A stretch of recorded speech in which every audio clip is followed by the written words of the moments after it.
Corrosion. Have you ever wondered why the color of some metal like iron, silver and copper gradually change with time? This is due to corrosion. When the metal are exposed to air and moisture, it gets corroded. One way to prevent corrosion is by coating. Powder coating is a type of coating that is applied as a free-flowing dry powder. The coating is typically applied electrostatically and is then cured under heat to allow it to flow and form a skin. It is usually used to create a hard finish that is tougher than conventional paint.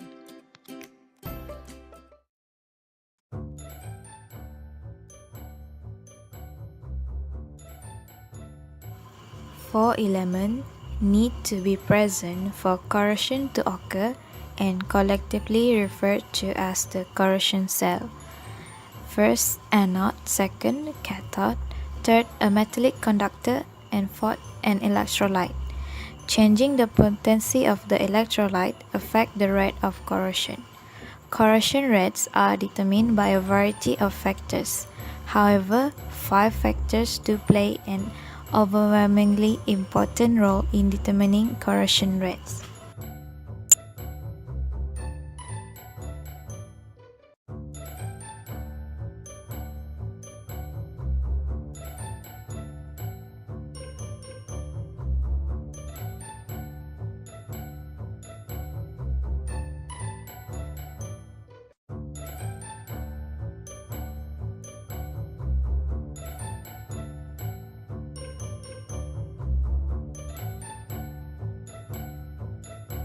How the sea breeze can affect your stainless steel.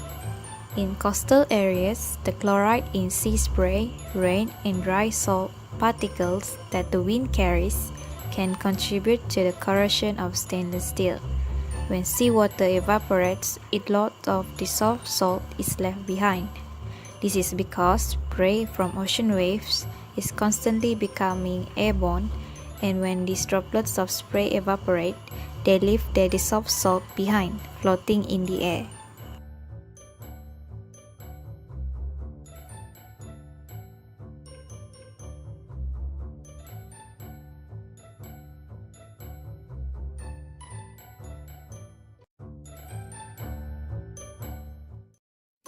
Even though that corrosion is a slow process taking place mainly on the surface of the metals, but the damage caused by it is enormous. The serious consequences of the corrosion process have become a problem of worldwide insignificance. In fact, the annual direct cost of metallic corrosion worldwide is $2.2 trillion. However, the cost of corrosion is not just financial. Beyond the huge direct outlay of funds to repair or replace corroded and decaying structures, are the indirect costs, which is natural resources, potential hazards, and lost opportunity. When a project is constructed with a building material not able to survive its environment for the length of the design life, natural resources are needlessly consumed to continually repair and maintain the structure.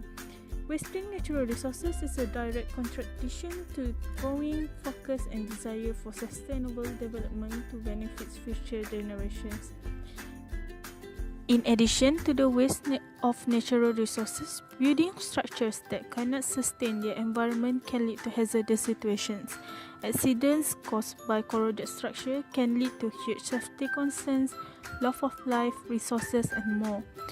One failed pipeline, bridge collapse, or other catastrophe is one too many and leads to huge indirect costs, which is more traffic delays, loss of business, and public outcry. Depending on which market sector is being considered, this indirect cost may be as high as 5 to 10 times the direct cost. Besides that, corrosion will reduce the thickness of the metal, resulting in the loss of mechanical strength and failure of the structure. And because of the lack of appearance, the cost of a product and its efficiency will be reduced.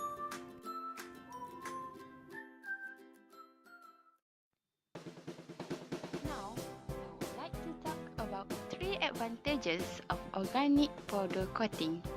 First is about its performance.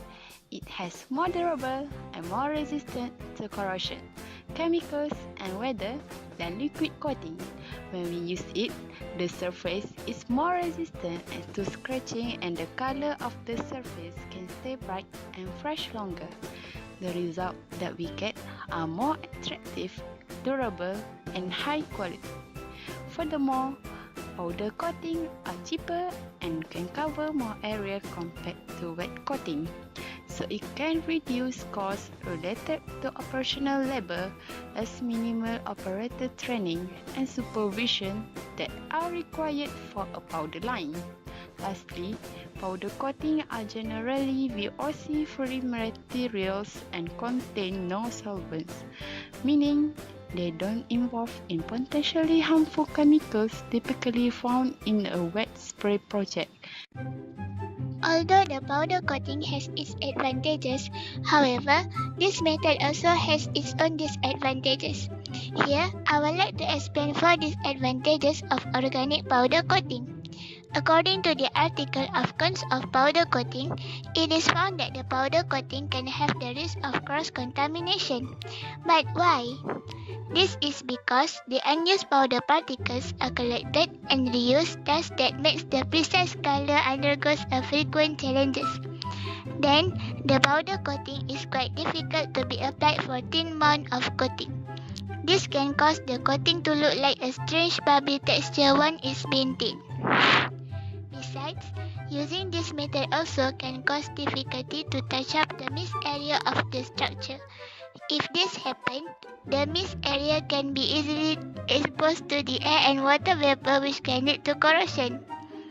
Finally, the starting cost for this method will be high due to its several requirements. The powder coating requires spray material, an electrostatic booth, and also an oven. However, if the manufacturer is already equipped with these capabilities, this is not an issue. Most of industry nowadays choosing organic powder coating as a method over wet painting to prevent the material from corrode. But these methods are indecent organic coating, right? Did you know difference of powder coating and wet paint coating? No! Here there are some differences between powder coating and wet painting spray. Firstly, powder coating is more safety than wet paint. It is because powder coating generally free of VOC material and no solvent. Thus, they are more friendly environment. Unlike the wet spray, it contains VOC material and disposed as hazardous waste. Another differences among these methods are operational costs for powder coating are more cheaper than wet paint, whereas it can reduce cost operational labor due to automation process. Therefore, it is less waste produced and lower energy costs. Last but not least, by through the performance, powder coating are more durable and more resistant to corrosion than liquid coating. Let's check it out this video. Demo and show you why powder can be better and more durable than paint in a lot of ways. If you're wondering why powder is better than paint, I'm going to show you. Look at the difference. The paint, well, it's splintered off. The powder, well, we poked a hole right through the demo piece. It's clean through, and all it did was stretch the powder. Now check this out. The candy blue is beautiful on the aluminum foil. Watch what happens when I just wad it up.